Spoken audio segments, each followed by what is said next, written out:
We uh, we are glad to see everybody out. I know this is different than what you're used to, but our goal here is discussion. So if you got any deep questions, ask Will. So that's I didn't mean to put you on the spot, my brother. What's family for? Thank you. Yeah, yeah. Now, we've been talking about the Sabbath. We didn't finish up last week, but it'll probably be several weeks. I think going into the conversations about Sabbath, something that probably we don't know much about, myself included. So we are in the process of learning. And the big thing that I'm trying to convey, I guess, is understanding. I guess I don't even know how to put it, but generally, the way we've done church in the last few hundred years, and we call that old, but it's really new, is non-political. Non-political.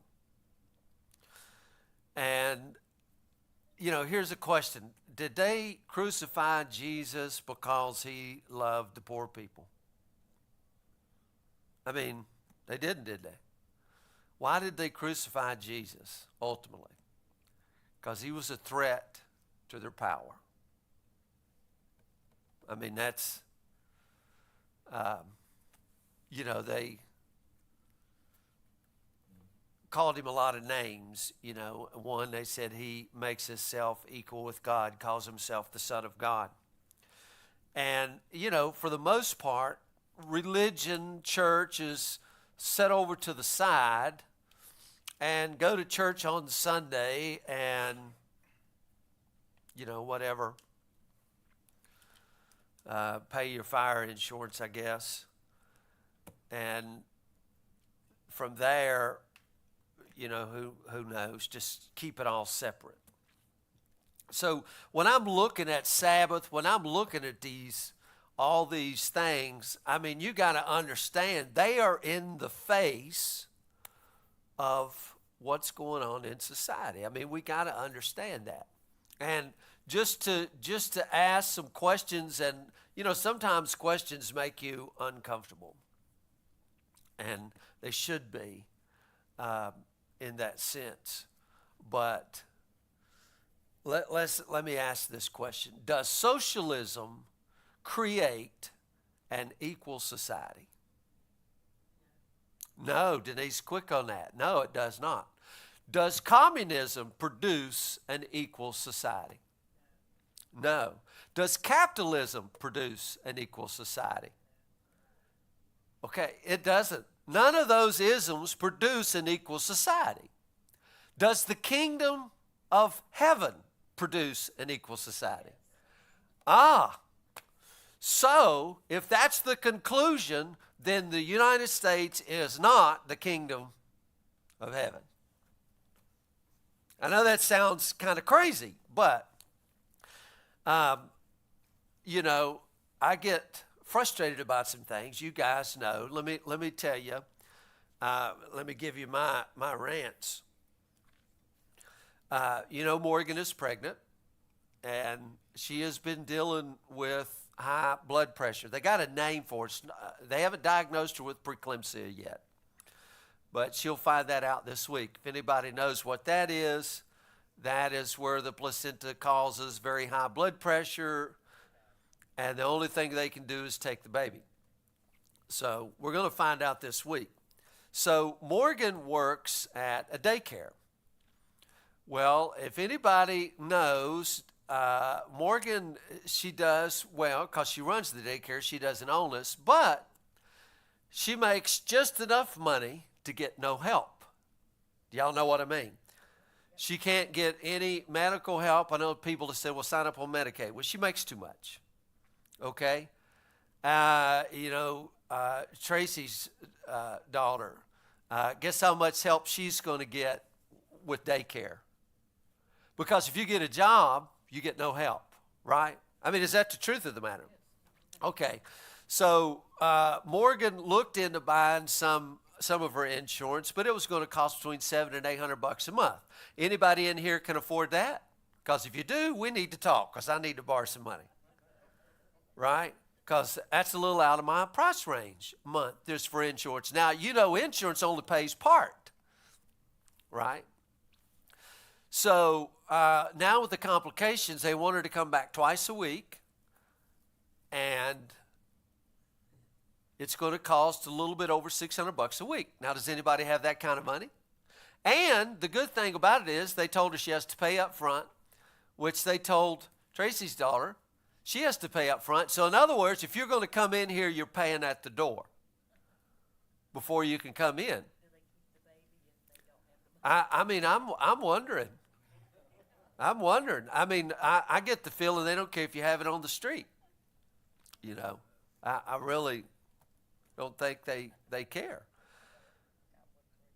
So, but I'm so thankful that we're spending $1 trillion on the War Department this year.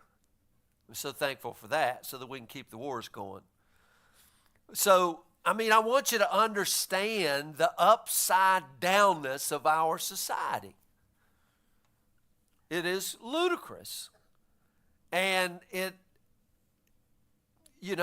when Jesus comes on the scene, he's preaching a different politics, if you will. And I know this is not a word because that's a government word and we don't like that word. We don't want to produce. But Isaiah the prophet says the government shall be upon his shoulders. Now, a government is the rule in society, right? And when Jesus in Matthew 26, it says, all authority in heaven and in earth has been given to him. So all the governments of this world, you just told me, and I don't know, maybe there's different ones, communism, capitalism, socialism, all the governments are in opposition to God's kingdom. Now, the only way you're really going to like capitalism is if you're on the intake and you're making some good money from capitalism, right? Socialism, you don't want that. You don't want the communism. But what does Jesus tell us about the kingdom? Where should it be on our priority list? Seek ye first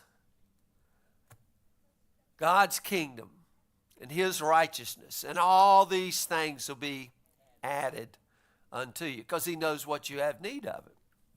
So that is, what I look for here when I'm looking at Sabbath, when I'm looking at things, that's going on around us, and I get frustrated sometimes when I see how religion plays into this stuff, and how easy, I don't know how to say this, but just bluntly, we get so duped, You know what? Springtime rolls around in Christianity. You know what that produces, don't you? And I'm not looking at Easter. I'm talking revivals. Everybody has revivals up till it gets cold. Well, let me ask you, how many revivals Tazewell County have this year? You can drive down Richlands. They got tent revivals. They get every church sign. They got revivals. Anything change? I'm just asking you, does anything change? So all these revivals, all this, God's going to pour out his Spirit on Cedar Bluff, and God's going to pour out his Spirit. Let me tell you something, guys, he already did it. He already did it. The problem is always the same thing. He's given it to us, but we don't know who we are. And we get comfortable So I ask you the first question: does communism, capitalism, socialism, whatever those isms, produce an equal society? And you said no, but who really cares as long as you're on the upside of, you know what I mean? And all throughout history, all throughout Israel, I mean, we've been going through the prophet Amos, and one of the big things on the prophet Amos was they didn't take care of the poor, right? I mean, we saw that over and over. I mean, what did they do to the poor? They oppressed the poor. They made slaves out of them. They just took advantage of them over and over and over, and they just did not care. We live in a society that wants poor people. Are you hearing what I'm saying? Because now, in order for Morgan to get insurance, you know what her option is? Quit work. Now, once you quit work, now what are you? A slave of the state. Right? Yeah. So that's really, really good. So you're out here trying to do good and do your best, and then this is what happens. The reason I'm telling you this is because I want you to understand when we're talking Sabbath, we have such crazy arguments about Sabbaths that don't even really have anything to do with anything, because we don't look at it from a rebellious state of mind. We look at it from a works righteousness based mind. Should I keep Sabbath? Should I not keep Sabbath? Should I do this? Should I do that? As we asked last week, people have talked about this, well, they ask what kind of church it is. Well, you guys can go back and tell them what kind of church you go. Well, everybody sat in a circle and just talked. That's kind of weird. But we had questions we asked Will, and he laid it out. Words of wisdom. But, all that gray. Yeah, at least he still got gray.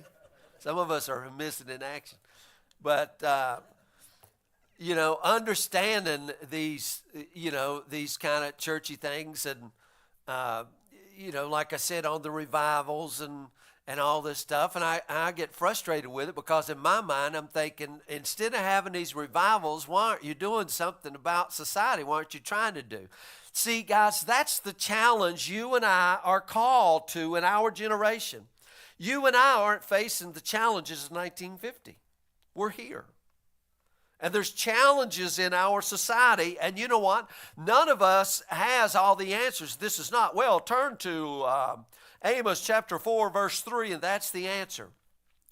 You and I are called in, just like Esther, into our society at this particular time to bring light, to bring wisdom, to try to do what? To make society more equal. And I know what we've done in the church world is we said, well, that can never happen, so therefore we must fly off to planet heaven somewhere where that will take place. So what does that do? That means heck with it. I'm just going to keep mine, and who cares about the poor? And there are a lot of things, guys. I was talking with somebody the other day, toys for tots. I think that is backed by the Marines, right? Okay. And they have a big thing, and they'll be on TV, and they'll be on VVA, and they'll be toys for tots. And guys, honestly, I'm not knocking all of these charities. They mean well, but the delivery system and the whole thing is misguided, because there's not wisdom in it. There's not wisdom in it. And what I mean is, half of those, or 3/4 of those kids that get those toys has already got, because they get free toys from all kinds of people. And Christians are easily manipulated into feel good. That's how come all of these other preachers do really, really good, because they go and make people feel good and say, hey, what did y'all do? Well, we gave Johnny a Ric Flair toy for Christmas, and now we feel really good. and then we forget about them for the rest of the time. You understand what I'm saying? And we're not really making an effect into the family structure, into the what? Into their lives. We're just giving it. And, here's the thing that gets me. And you remember what Peter and John said when they come up at the gate beautiful after the ascension of Jesus? You remember what they come up to the guy who's laying there, and the guy's crippled, and the guy's been crippled for a long time. Do you remember that Peter and John come up to the guy and says, hey, let me give you a card. I want you to call Red Cross. I want you to call Toys for Tots, and they're going to come out here and give you. Joe's shaking his head. Oh, no, that ain't what happened. Now, how much money did they give the guy? They gave him zero. So a lot of times we look and we say, well, we can't do anything because we don't have money. Look, we are a church here that has to rely solely on faith because we can barely pay our electric bills. You guys know that, right? We ain't one of these worrying about if we're going to build a gym, which I hope we never do. I don't want to me, when all the people in Tazewell County have homes and good families, then I say we build a gym. Until then, we got other things that we can do. But we don't have that money. But my God, we got the same thing Peter and John had. Yeah. So when I look at a society, and I promise you guys, the Lord don't email me.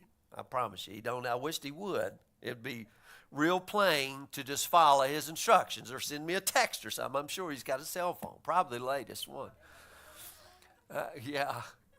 But, the Lord would just send me a text and said, do this, then I wouldn't have to walk by faith. I would just come in here and tell you guys, hey, the Lord told me to do this. But all our systems, in my estimation, will fail because there's no fairness to it. Now, does this mean I hate all doctors? I can tell you this, and Tracy can tell you this too, about a different doctor. There used to be a pediatrician in Richlands at the clinic named Dr. Garcia. Now, let me tell you what this guy would do. You would take your kids up there, and he would see them. 2 days later, he'd call you on the phone, not his nurse. He would call you on the phone. And, he would call you up with him and say, yeah, this is Dr. Garcia. I'm just checking in on Ashley. Is that rash still there? Is it gone away? And what do you think about this doctor? You don't even care what doctor's charging. You're like, I like this guy because he cares. How many of you guys get a call? Do you? Okay, well, I need to contact Dr. Schrader because I go to the clinic up here and go in, and they say, we'll call you tomorrow with the results. Well, you know the old song, tomorrow never comes. and it don't, so you call them 27 times, and you still can't get no answer. Because what are they concerned with? Are they concerned with your health and prosperity, or are they concerned with your money? And they're concerned with your money, and that whole system is kaput, And it just really, really, really aggravates the fire out of me. So when I look at things, the Sabbath and Exodus and Egypt and understanding all of that stuff, I want you to understand that Israel was in the matrix. Now you think the matrix, that's not a Bible word. Oh yeah, it is. There was in the matrix of Egypt and that entire system. And all they were doing was making bricks for Pharaoh. And every time they opened their mouth to start a union, Pharaoh said, more bricks and I'm going to take your straw away. Right? Because we can't have that here. So everything was antagonistic towards God. So we have a great showdown. So we have the 10 plagues, and we have all of that. And they came completely out. And then God brings them to Sinai and gives them the 10 words, the Decalogues. You would call it the 10 Commandments. And commandment number 4 is to keep the Sabbath. But here's the argument, and you know, I want to see where you guys are on this. The argument is, well, hey, man, we're not under the law anymore. Well, we got a lot of verses for that. And here's kind of the thing that I get, because here's what people tell me. Hey, man, you know, all these people with all this religious baggage, you know, they're living in condemnation. In Christ Jesus, there's no condemnation. And I really think that we've missed the point. Because if you aren't concerned about the absolute destruction of the society that is around you, then I don't know if you have any feelings. I mean, because you can be so conscience seared with a hot iron to where you don't really care. All you care about is me and mine, right? And then, my gosh, the religious pastors and preachers and charlatans, they don't really give a hoot either, because all they're going to tell you is you are about to get your breakthrough. So in other words, man, I'm really struggling, and I need my breakthrough. And the whole message and all of that is centered on you, when the whole gospel is centered on the others. And when you come into church and when you come into the side, your whole focus should not be on me and my breakthrough, but on the others. And Lord knows if you do need your breakthrough or whatever, then the others are there to have, you know. I get frustrated about that. So here we are with this Sabbath and with this, you know, we're not under the law anymore. And, you know, I always pose the question, we're not under the Mosaical law. You know, what does that mean? We're not under the Mosaical law. Well, none of you guys came here today with a goat. Maybe. Hopefully there ain't no goats tied up outside. Have to go look. Did you check, Joe? Make sure there wasn't no goats out. No goats, no lambs, no turtle doves. So you and I aren't obligated to bring our sacrifices, so to speak, but we are obligated to bring another sacrifice. A sacrifice that's higher than a goat or a lamb. What sacrifice am I talking about? Present your bodies. A living sacrifice. So, yes, you and I aren't required. So you see what the argument it is in church. The argument in church is, well, we're not under law. Hey, we're free. We're under grace. You're actually under a higher, you're held to a higher standard. Because I could get by with just bringing a goat. I could bring a lamb. If I was poor, I could bring a pigeon. But now the Lord tells me, not, hey, Will, you're about to get your breakthrough. No, what's he say? Take up your cross and follow me. That doesn't sound much like a breakthrough. That sounds like a death. I mean, honestly, guys, I'm being honest, but you see what sells. I mean, telling you to take up your cross, telling you to lay down your lives, present your bodies as a living sacrifice, don't sell books.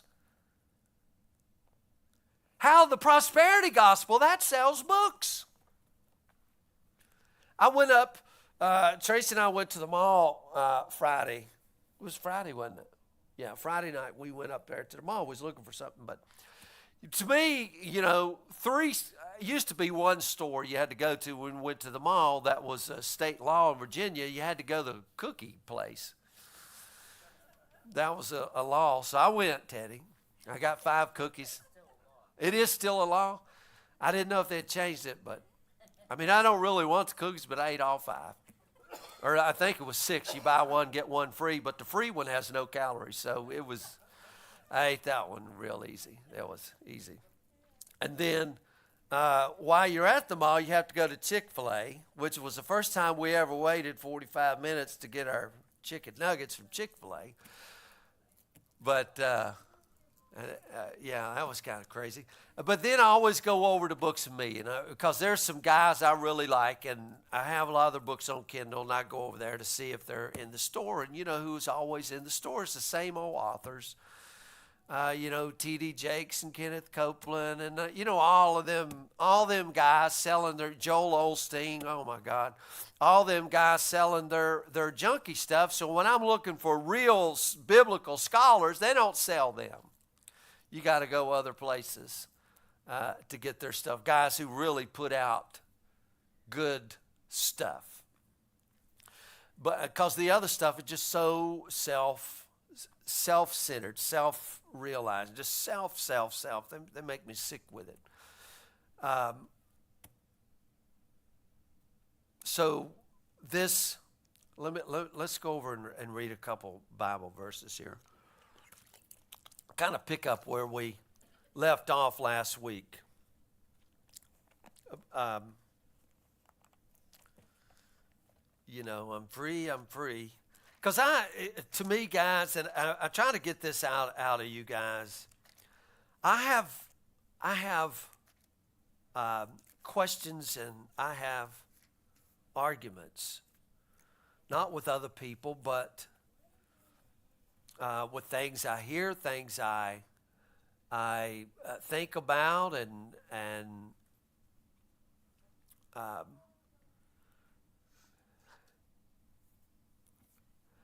all of that stuff. So, like whenever somebody gives you a doctrine or whatever, you gotta run it out and see where it goes. Now, we got people from a lot of different backgrounds in here, but I look at, okay, my main background was Primitive Baptist. Two prevailing thoughts in the Primitive Baptist. One is everybody goes to hell, everybody goes to hell. Everybody goes to heaven when you die. Everybody goes to hell. Nobody's going to make it. Okay, so, yeah. So everybody goes to heaven when you die. And number two is election. Okay. So, and the election was always preached, you're the elect. Whoever come to be a Primitive Baptist, you're the elect. So what does that mean to everybody who's not a Primitive Baptist? Well, no, it had nothing to do with, we believed everybody was going to heaven. But the main thing that was preached every week was election. And if I'm telling you you're the elect, what does that say about everybody else? They what? They aren't. They are not. So again, that produces an unequal society, because now I'm the elect. And if I'm the elect, that means you're not the elect. But over yonder somewhere, it'll be equal society, but it's not equal society now. And then what's that do to me? It produces pride. It produces pride. And pride goes before the fall. And if you run that out, but now listen, as a little child needs to know they are accepted and loved, right? A little child needs to know that mommy and daddy love you more than anybody else in the whole wide world, right? That is needful for these little children. They got to have that, right? But that message has to change as the child grows. I mean, does it not? In order for that child to grow, that message has to change, and that child has to, Paul even said this: when we were child, we did child things. When we became a man, we put away childish things. We had to come into the understanding of, wait a minute, this love is bigger. Because now what happens if you got 3 siblings? Well, God loves me. Mommy loves me more than he loves my sisters. Well, anybody who's a mom or dad knows that ain't true. You love them all in their own way with their own thing. So, you understand what I'm talking about. So if you just put the message out there and you say, well, you're the elect, well, that's good if you're a little child, but 50 years later you should be beyond that to understand a little bit more. And if not, then we produce pride, and we know the outcome of that. So, if I'm preaching for 100 years, you are about to get your breakthrough. After about 25 years, you ought to be saying, this guy's full of crap, because I'm not getting my breakthrough. I don't know about you, but I don't get checks in the mail. I look all the time. I get IO in the mail. I put checks in the mail, but I don't receive. All these people, 10 people's going to sow $1,000. And my gosh, they line up. And I think, what is wrong with Christian people? But at the same time, I see such a desperation that Christian people will eat anything because they are starving for God's real truth, His real word. Starving for it. And when you're starving, my gosh, you'll eat anything. You just will. So, we were looking, last week on this Exodus thing, every time they wanted to stop, back in Exodus 5, he just laid it on them more and more and more and more and more. More bricks. Going to take your straw away. More bricks.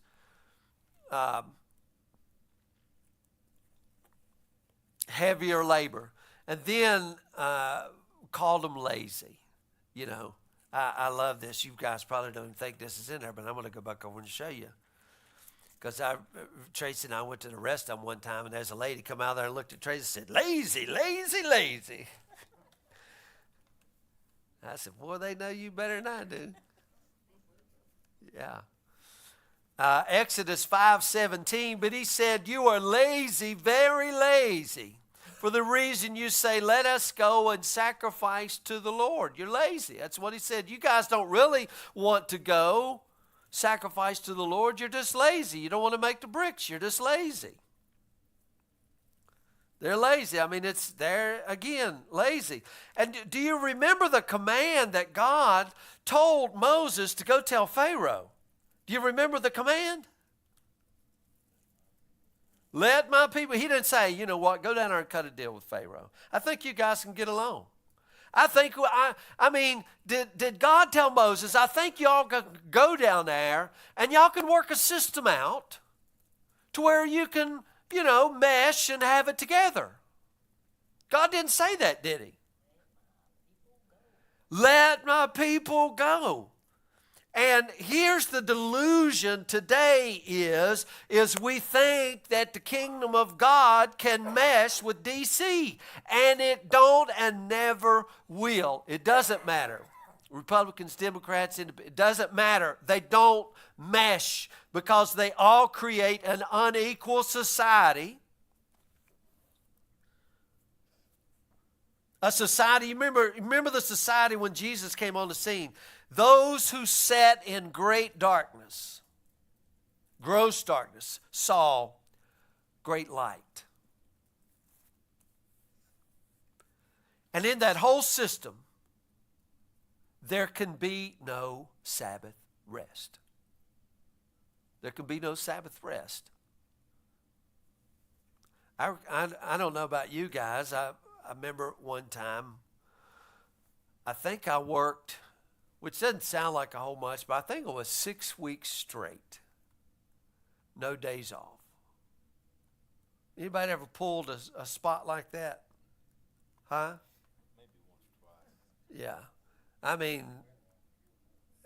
Saturdays, Sundays, 12, 13, 14 hours a day, no rest. I was on the road working ice storm, snow back in the 90s, 93, 94, 95, just working. One storm had hit another one. We had pole lines down, all kinds of crazy stuff. And the funny thing is, when you go out on the road, you take a week's worth of stuff.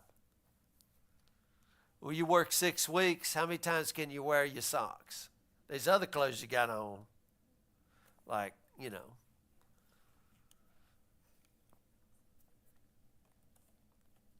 But here's what we always used to say, boy, they're paying good. Paying good. Got to make it overtime. Got to make it overtime. Paying good. Paying good. And it's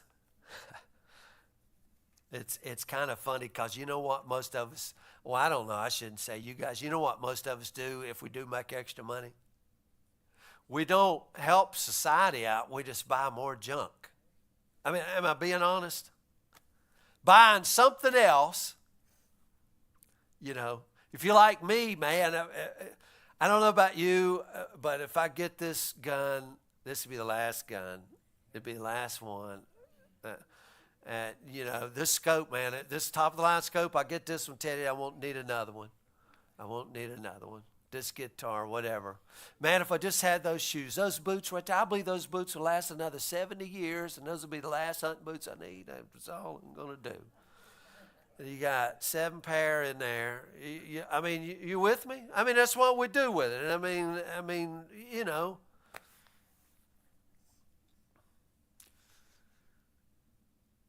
There's no Sabbath rest in that system. You know, the eye sees, but he's never full. It's just on and on and on. Now, let me go back over here to Exodus 15. Exodus 15.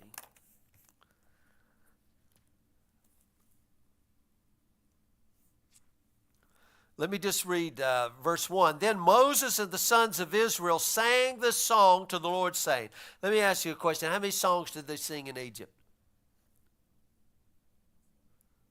Anybody?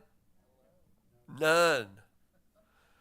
You remember when Ezekiel and they were taken captive in Babylon, and the Babylonians come to him and says, you Israelites, you're great singers, sing us some songs. And you remember what they said? We've hung our harps on the willows. How can we sing? How can we sing?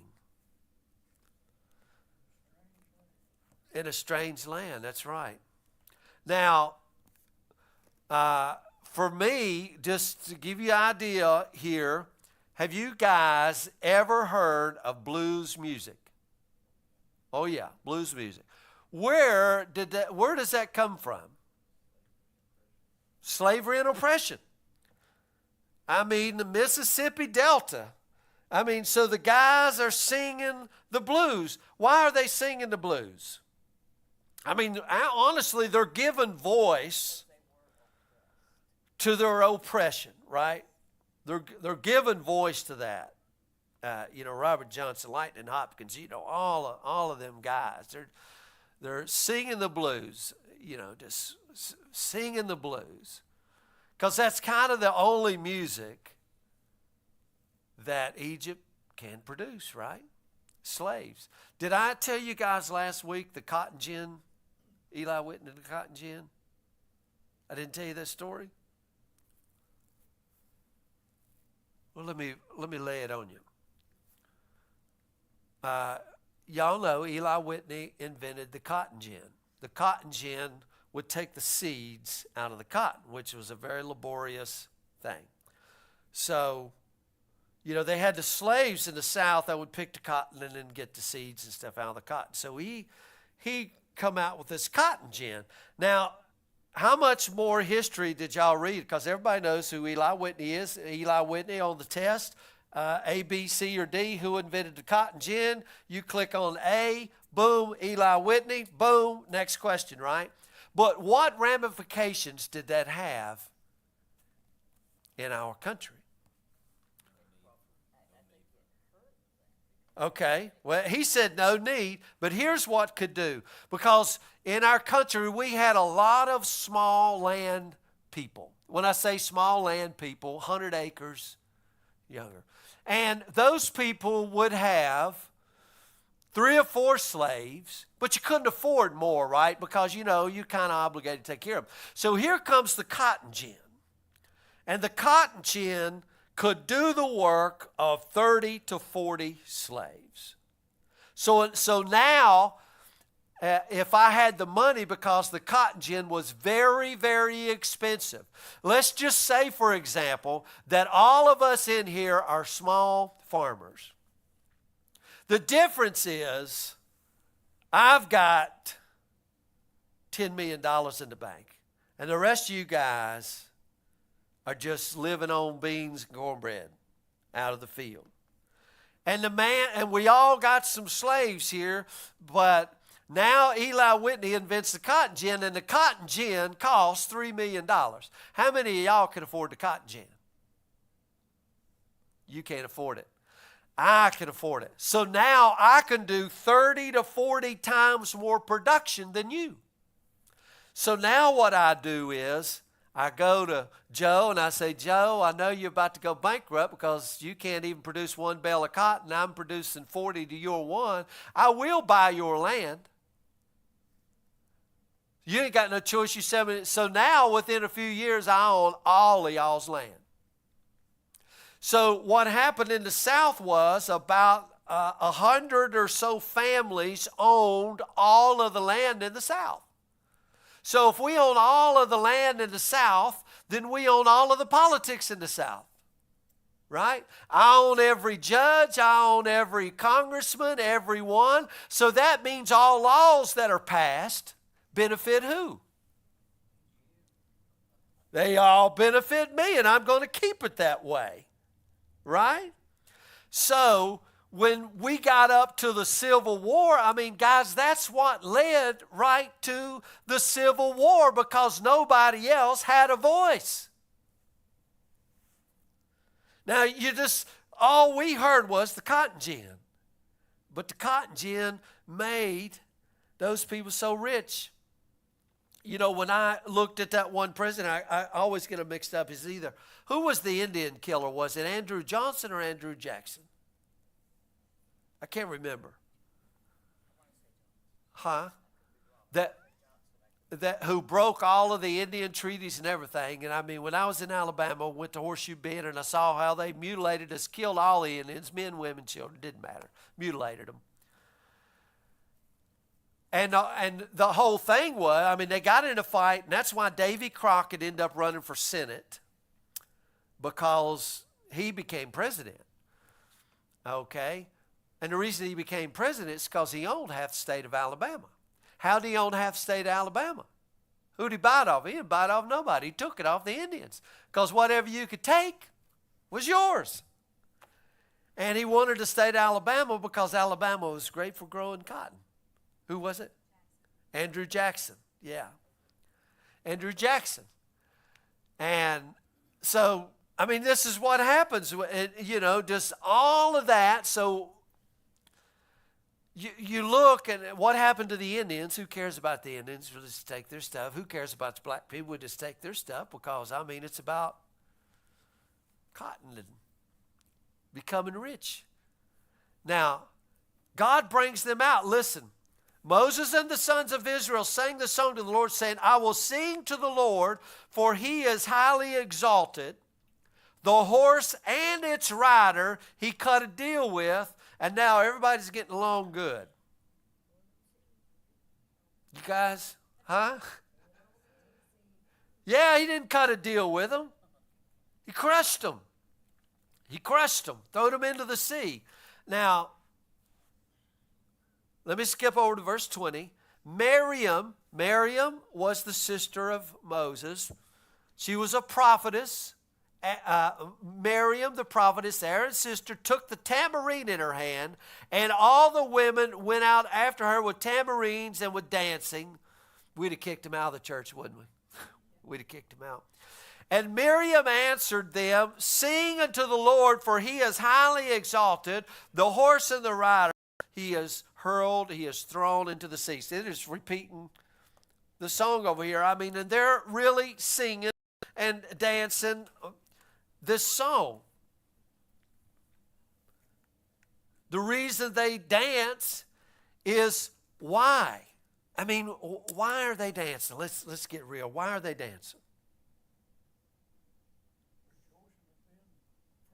They're being free from what? Being free from society. But not only that, this is Exodus 15. What has happened well, they've been brought out. This is going to take place in 19. But they have an idea of a new social reality. That's what Jake was asking last week. Well, what do we do? What do we do? Again, we've called to imagine a new social reality. You know? A new social reality. How do we do that? That's the challenge, isn't it? That's the challenge that you and I have been called for. So, let me just throw this out at you here real quick.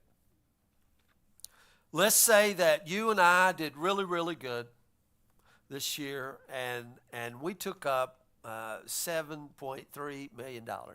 Like I'll just throw that $7.3 million, Joe. Not 7.4, not 7.2, $7.3 million.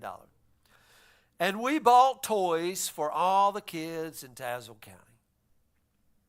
And we gave all the kids in Tazewell County all the toys they could ever use for the rest of their life. Are we helping society? We're not, are we? I mean, honestly, we're not helping society. We're not bringing hope. We're not. I mean, you understand what I'm saying here. But the church here, as a church, are we called to make an impact in society? Absolutely, we're called to make an impact in society. So if it's not about taking up toys, then what is it? That's the challenge, guys. You and I are called to hash out, to think about, to pray about. How can we do this? Well, that's true, but then how are you even going to get involved? I mean, it's cool if all the kids come to Rhythms of Grace Community Fellowship, but that ain't happening.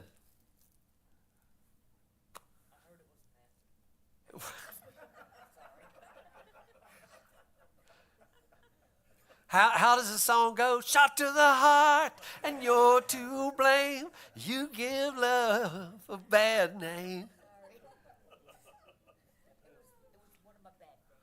Yeah. Ain't there a verse about women keeping quiet in the church? There is, Joe. Joe should have amen that, brother. You had it. Oh, y'all voted that out. Yeah. Oh, man. Yeah, so back in Exodus here, they're singing and dancing because there's a new possibility. A new possibility. And guys, I'm telling you what, our whole societal structure is designed to keep us from thinking critical about a new societal structure. We don't want people to think about a new societal structure. We don't want that because that's against status quo. Let me tell you how different. This is why they crucified the prophets, because the prophets are announcing, they're being critical of the one society, and they're announcing a new society. And when Jesus comes on the scene, he's being critical of one society, announcing the possibility of a new society called the kingdom. But what happened to him? They crucified him for it. And guys, it's still that way today. So what is the compromise? The compromise is keep your mouth shut. Go make bricks for Pharaoh, and then some glad day you'll get on a spaceship to planet heaven up there and go to heaven and everything's going to be hunky-dory. And meanwhile, nothing changes here, and our whole duty, our whole calling, our whole vocation as a church is to bring about and to realize this new society, new ideas. And Sabbath is critical in that. Now, I know what we'll say. Well, Sabbath was Saturday. We're not here to keep Sabbath. Or Colossians says, don't let anybody judge you with new moons, or one other scripture says Sabbaths. And then Hebrew writer says there is a rest left unto the people of God. Labor that you enter into that rest. And these others failed to enter into that rest because they didn't have faith. So where are we here on this ideal of Sabbath? Because in Egypt there's no Sabbath. Now let me ask you this question here. How can I ask this question?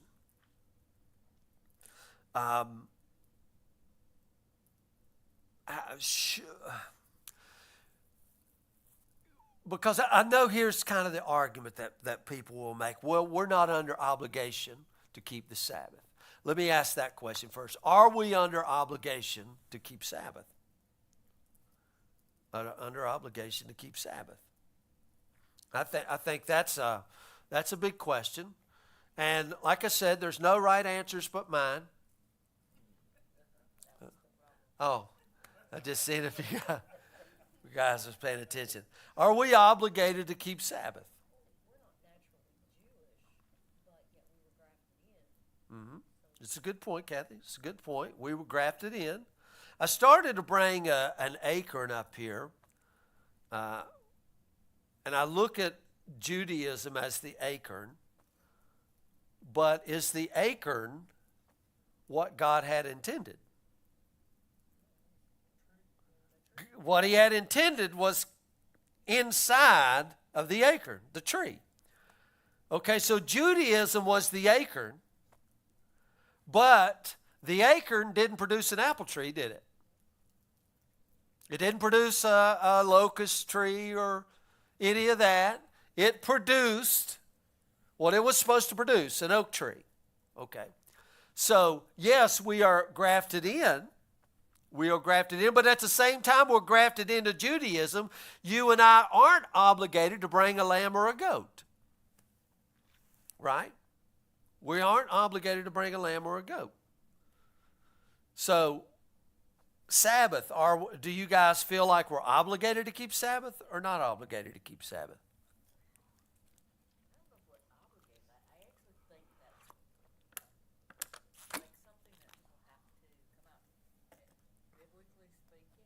Mm-hmm.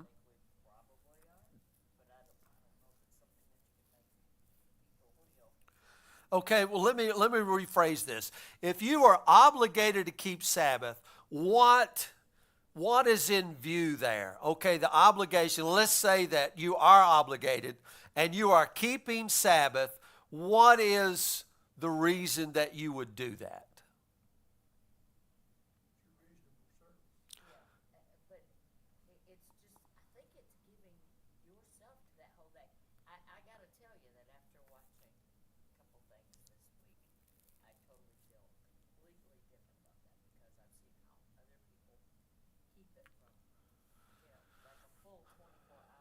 Uh-huh.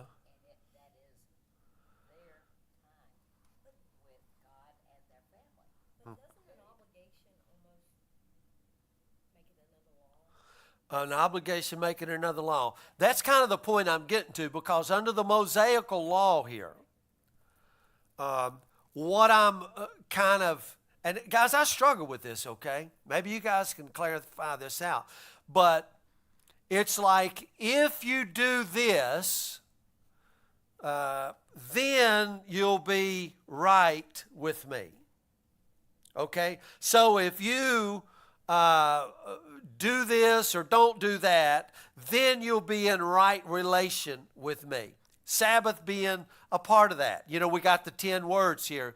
Have no other gods before me. Don't worship any graven images. You know, all of those things. So they're obligatory, in the fact that I'm keeping Sabbath because I'm trying to gain God's favor.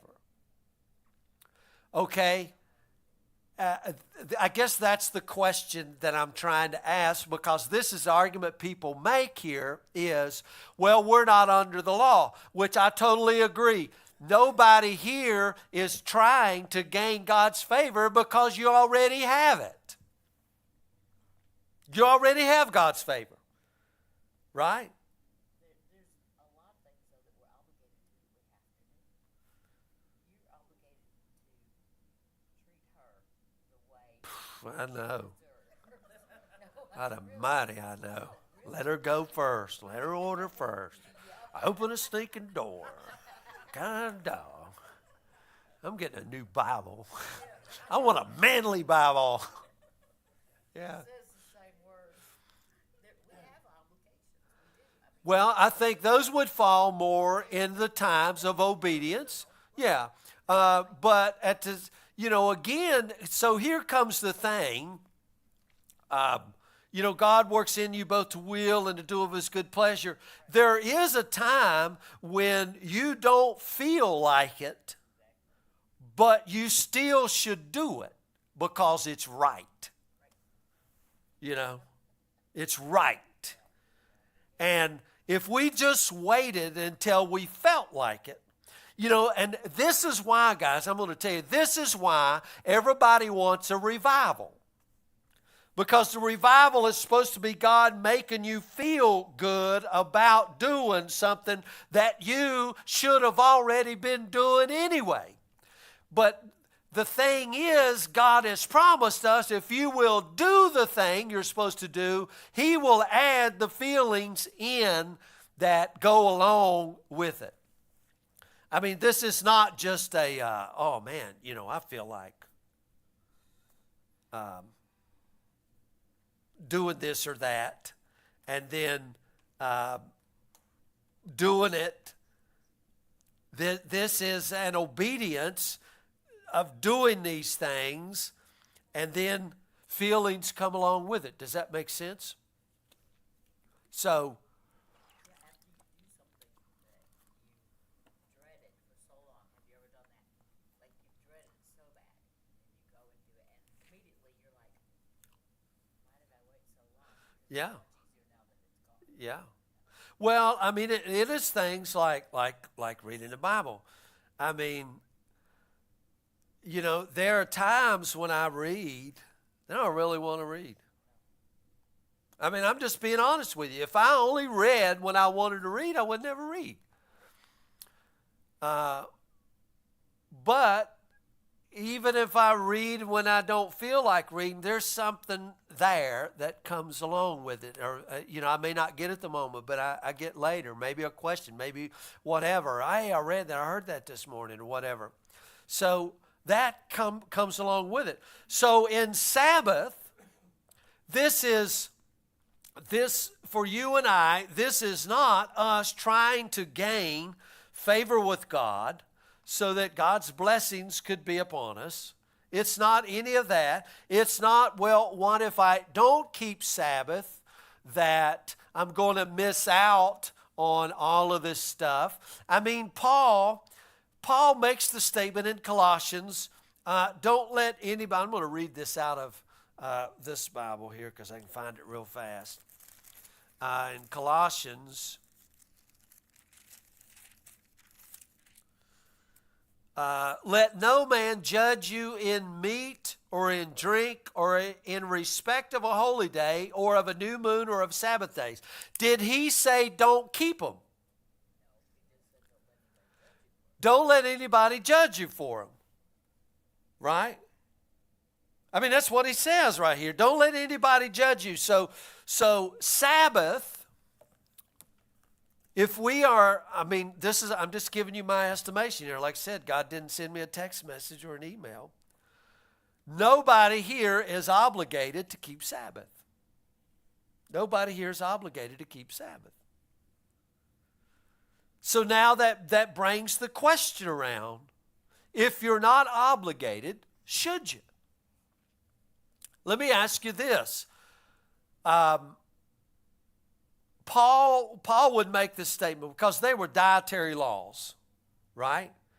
Don't eat pork, don't eat this, or don't eat that.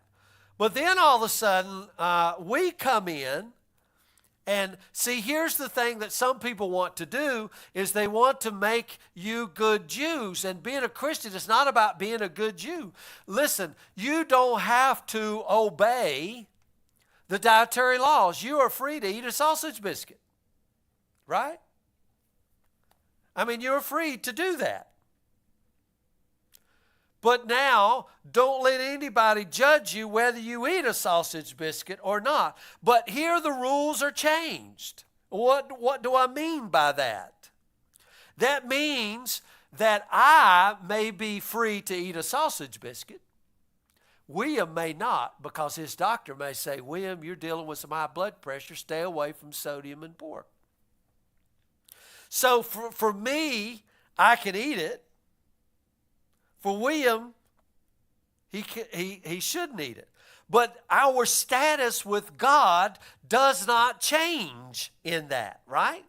Because our status with God is in Christ Jesus. He is our status. He is our favor. He's our covenant. He's all of this stuff. So again, okay, nobody in here is obligated to keep Sabbath as far as touching righteousness' sake. It adds nothing to your righteousness with God. So if it adds nothing to your righteousness with God, then why would God institute the Sabbath in the Torah anyway? Because if we say you're not under the law, then I could say, how many of you in here are feel it to honor father and mother? I mean, should we throw that out? We say no. How about don't covet your neighbor's stuff? How about don't bear false witness?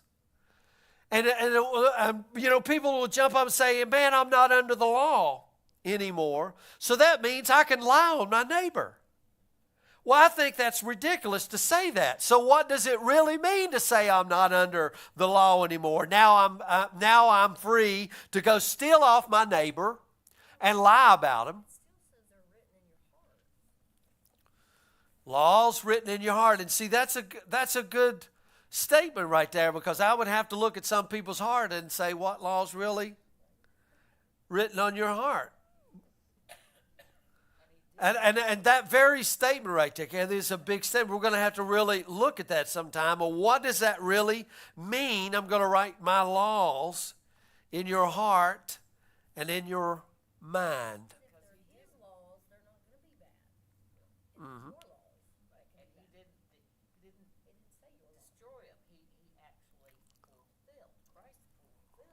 Uh-huh.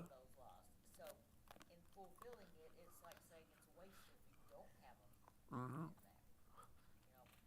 I think it's understanding, what do we mean by fulfilling law and not under law and under curse and all this other stuff, because really the arguments in Christianity that's been made, all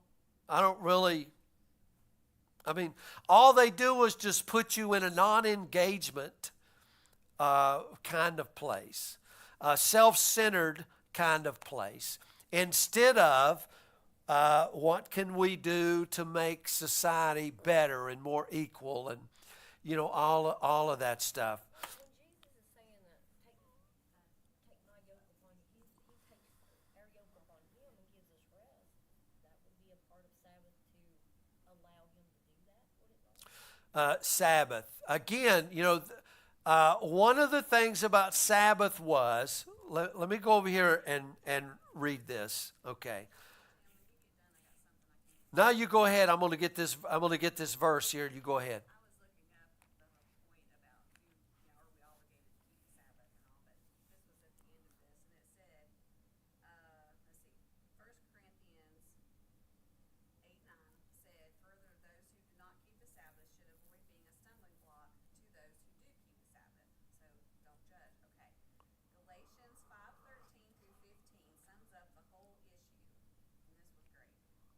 Brothers,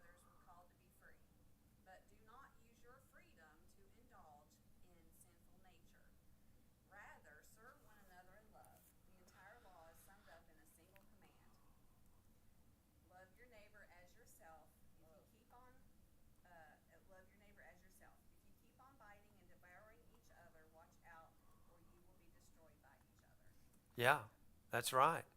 Well, lesson over. Let's go. There go Christy. You got to watch her. Yeah. Let me read this again because, I mean, that is so true. And I want you to understand Paul was, remember the Sabbath days. This is Exodus 20, verse 8. Remember the Sabbath day to keep it holy. What does the word holy mean here? Separate, apart. Sabbath day is not supposed to be like Tuesday or Wednesday. Keep it holy. Other than. For 6 days you shall labor and do all your work. Now what's he talking about right here? Labor and do all your work. Now again, we got to make the statement here when, again, they just came out of Egypt. So all the work they did in Egypt was for who? Pharaoh. So now they're going to be doing another kind of work. They're not in Egypt anymore. So who is this work going to benefit now? It's going to benefit themselves and society, right? So they're working over here in Egypt, and all they're doing in Egypt is making bricks for Pharaoh. But now in Exodus 20, a new society, so now they're going to be working 6 days, but God is telling them, don't be a workaholic, right? And the work you do is not only going to benefit you, but it's going to benefit those in society. But he's saying, guys, I don't want this society to be like Egyptian society. We're going to take some time off, right? Because our society doesn't have to function national debt of $37 trillion. Because our society ain't based on that anyway. Now let's just keep going. But the seventh day is a Shabbat, Sabbath, a rest of the Lord your God. The seventh day is a Shabbat of the Lord your God. On it you shall not do any work, you or your son or your daughter, your male slave, your female slave, your cattle, or your resident who stays with you. For in 6 days the Lord made heaven and earth, the sea and everything that is in it, and he rested on the seventh day. For the reason the Lord blessed the Sabbath day and made it holy. So he's saying God rested on the seventh day. Now why did God rest on the seventh day? A couple of reasons here. Why did he rest? What do you mean? It's good. Okay. What does that mean? When God looked at creation and said it's good, what does that mean?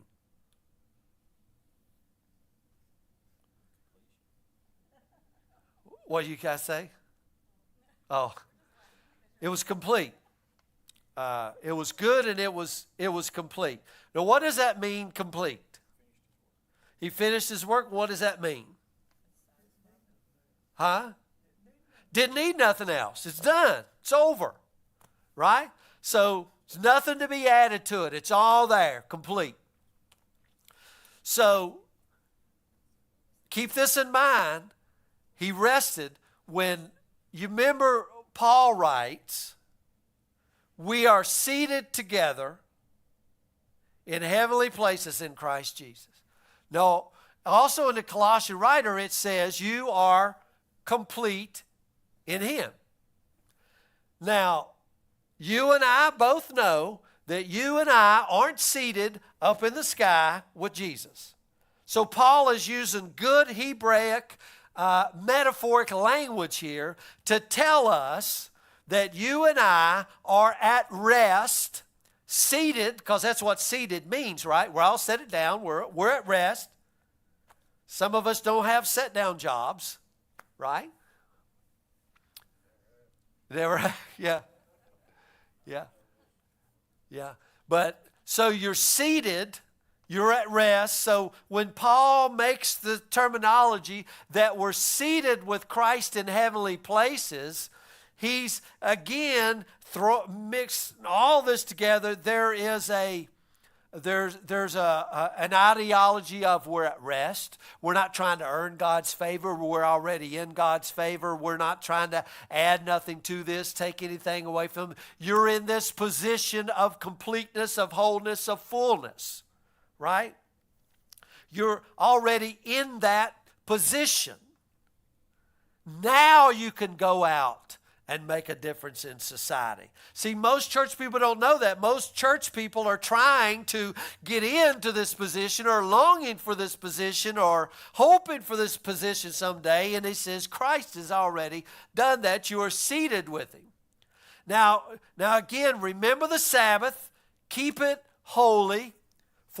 And the reason you do it because God rested because his work was finished. His work was finished. Now, the Hebrew writer, we'll look at this more maybe next week, says there is a work, there is a labor, or a rest, for the people of God. And he says labor to enter into that rest. Labor to enter into it.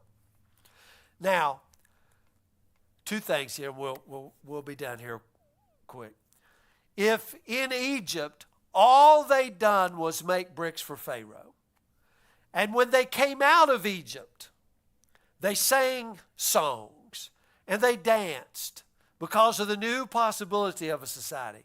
And God gives them command to keep the Sabbath and to keep it holy.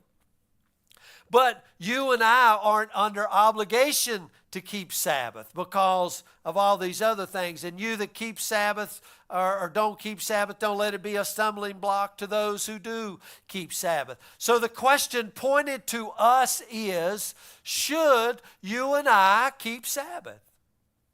Is there any benefit to you and I keeping Sabbath? And what would that look like? What would it look like if we kept Sabbath?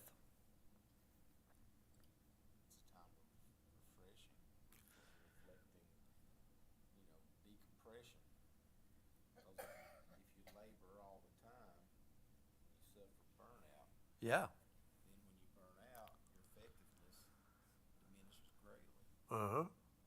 So with that time of reflection and rest and reflecting on God, it prepares you for the week ahead with that.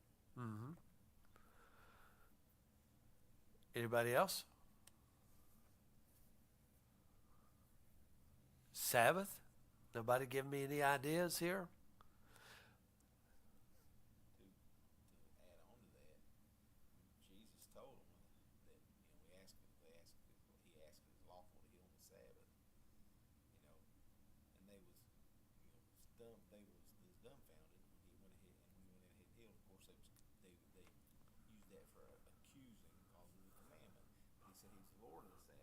Uh-huh. And he asked them if they had their ox in the ditch, would they not go ahead and get it out before taking it to water? So in that, he's letting you know he realizes there's times and there's things you got to do and stuff happens, but it's not all about that. It's all about looking to him because he is the Lord of the Sabbath. He'll provide for this. Is the Sabbath, was man made for the Sabbath? Or was Sabbath made for man? So God made a rest for you.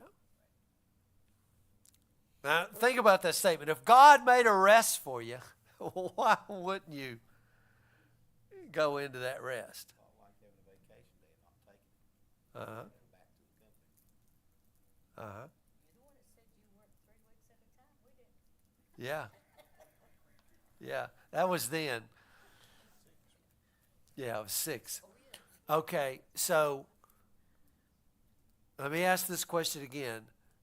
Should we, or how do you guys feel about keeping the Sabbath? That's part A of the question. I had my ifs and ands or whatever, but like I said, I've read a lot this week and I've listened a lot. And I've halfway changed. Most people have not totally gone. Well, what do you mean halfway changed? Well, because it's another. Where were you before? I knew that the Sabbath was important,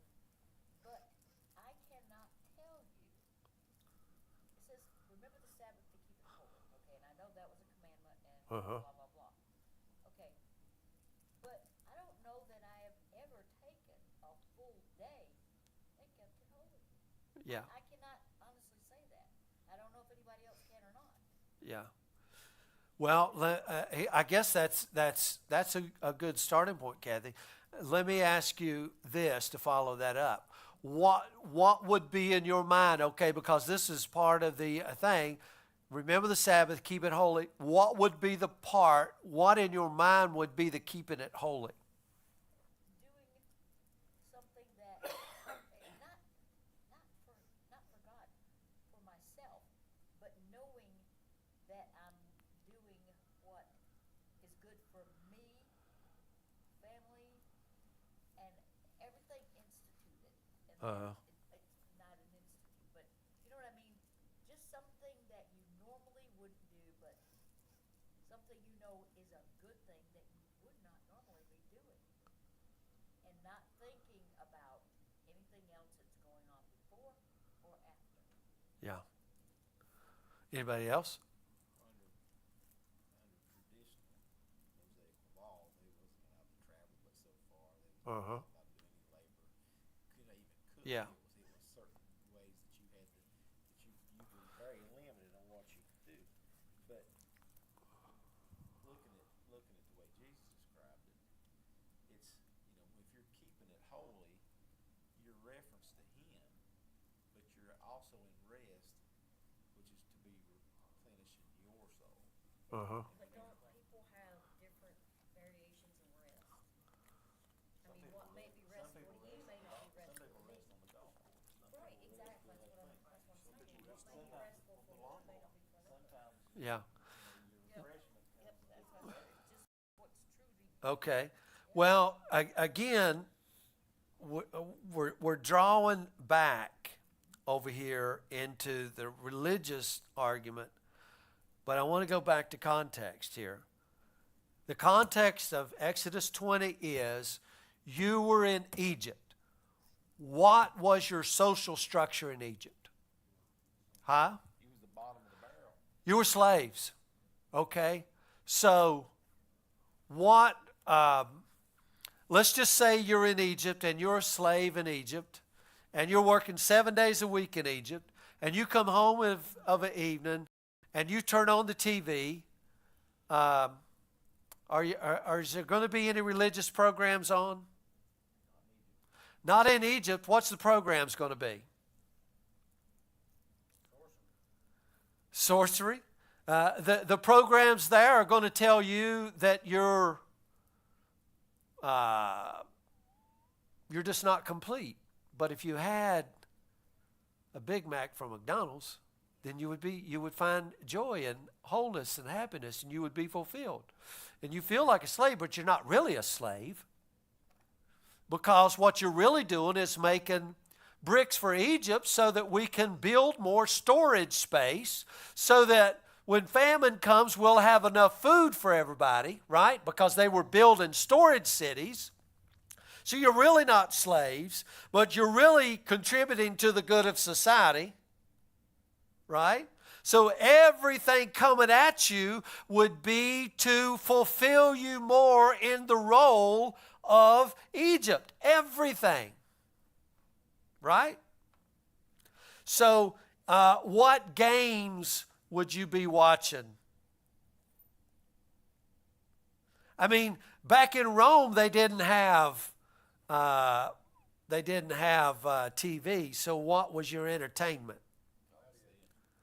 Gladiators. Yeah. So,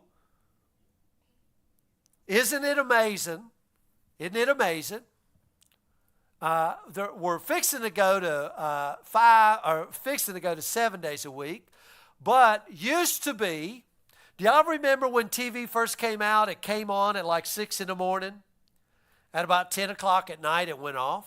Y'all remember that? And do y'all remember when the big sporting events would take place on Friday nights or Saturdays? Y'all remember that? When do they take place now? Wonder why that is. Because I don't really want you to rest. I want you to tune in to Egypt. You're resting, watching the game. It's just the players are out there working. Yeah. But again, I don't want you to have any separation from Egypt.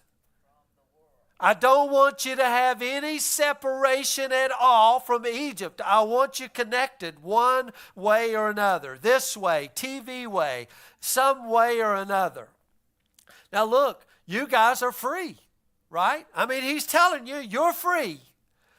But he's also saying this, and just my advice, is that we all need a vacation from Egypt in whatever mannerisms that we can. Cell phone off, TV off, whatever. We all need, I mean, you could call it quiet time. And I don't know, a lot of people would think, oh no, I mean, I've got too much at stake here. But I mean, I need to work. I've got bills I've got to pay. And you know this, the more you work, and I'll just say this, if you're making by the hour, you'll never get ahead because there ain't enough hours. And I'm an hourly guy. Am I right, Joe? They take so much out of every hour. Yeah. Already. Yeah, if you make by the hour, you'll never get ahead.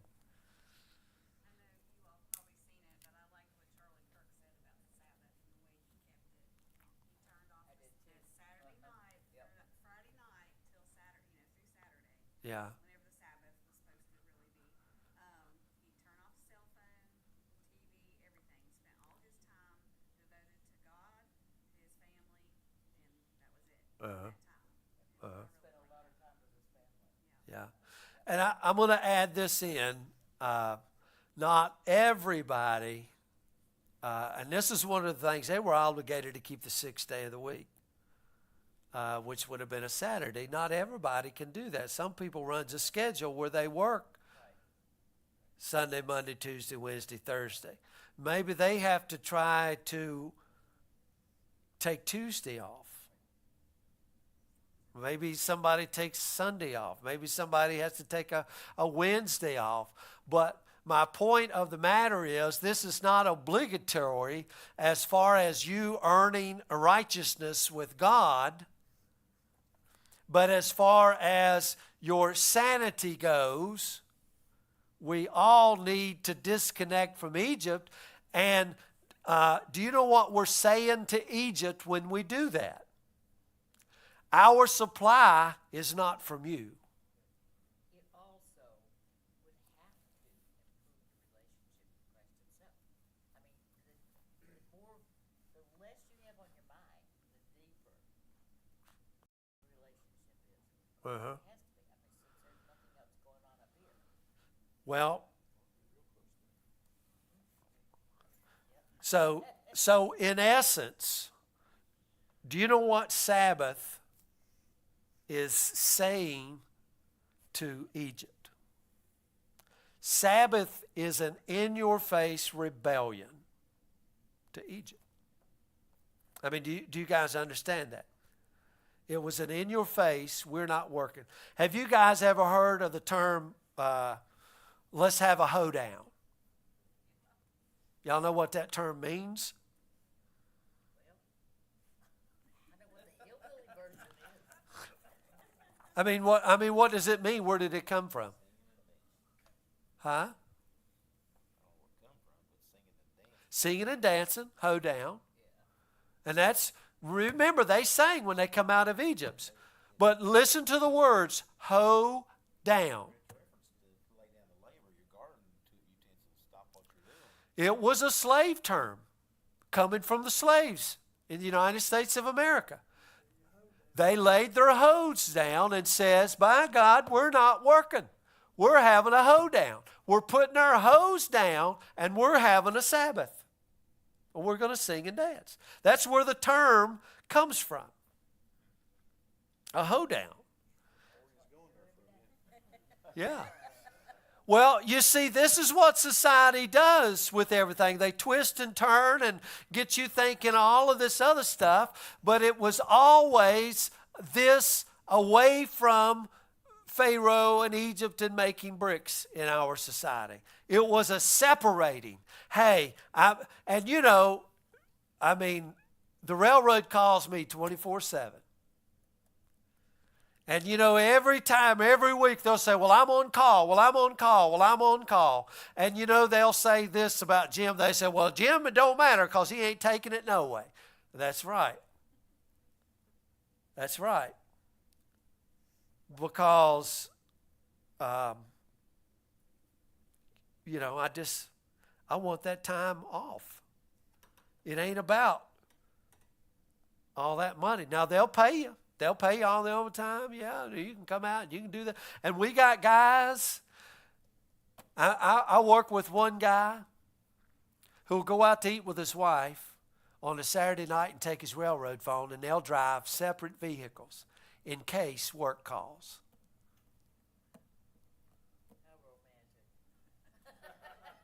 Yeah, but you know what? They live in a monster house. And their cars ain't an old Ford rusted out truck like mine. They don't live there. You just said they're going Yeah. out to eat in Yeah. separate cars. But I mean, you understand. So it's how you want to go. So are we obligated to keep Sabbath?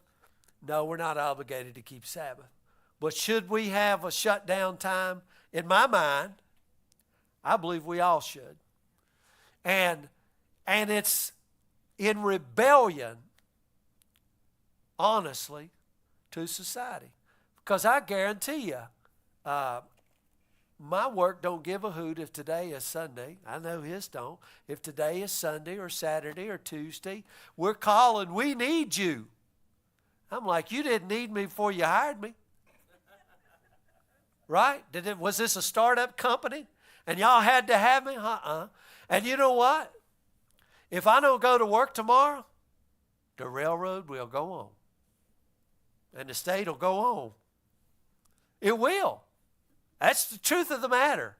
It will go on.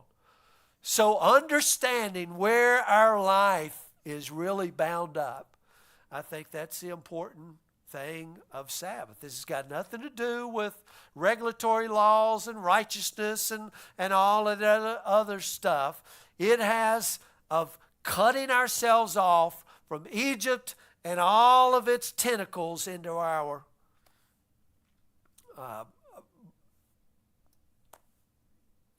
body and mind and all of that, and cutting all of that off and resting. Doesn't mean a day of the week. It's whatever day you choose, right? I think so. Would you guys agree with that? I mean, you think about this. In this society, it says work while it is day. Because when it's night, no man can work. Has anybody in here ever worked all night? It didn't matter because we broke out the lights and we had the flashlights and we had the big lights and we worked all night. So now it was irrelevant. I mean, if we was go strictly by Bible, we'd say, hey, wait a minute, the sun went down, we can't work no more. No. So, you know, putting it on a Friday evening at 6 o'clock to Sunday or Saturday, we can't really do that. So it's working it out in your time because really we got a society that is hooked on so much medicine because one of the biggest things in our society is anxiety. And what is the anxiety? Where does it come from? Because there's no singing and dancing. There's no hoedown. And the only time that we do have off is so that we can plan what we're going to do when we get back to work, how we're going to make more money. So there's never really any decompression. There's never any of that. Not really a time limit either. It doesn't have to be from 6 to 6. It can, if you can just put in hours there that you want to cut that, everything would have to help. Even if I'm saying, yeah. I mean, it's like fasting. I don't know if you guys have ever fasted, but if you said, okay, I'm going to fast for 12 hours, I guarantee you by that 11th hour, you are starving. You are ravenous. And if you say, well, I'm going to go 24 hours, I'm telling you, in hour 22, you're ready to eat a dog biscuit. Yeah. That second day is miserable. That second day is famous. After you get over that hump, Right, by the time you get to the third, you don't really, you're like, oh, it's not so bad, and here I am done. yeah. So see, there's a lot of benefits there for us. Not obligatory in the sense, but there to help. It's actually good for your body. It's good for your body. And I will say this, so is Sabbath. Good for your body. Good for your brain and all of that stuff. And I'm going to throw this out at you. What did Jesus do on the Sabbath?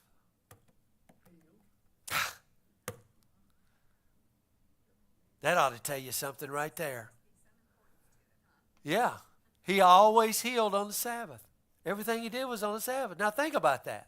I'm broke down, I'm busted, I'm wore out, and Jesus comes along while you're in a place of rest and brings healing and restoration. But if you don't ever have a Sabbath, you understand what I'm saying?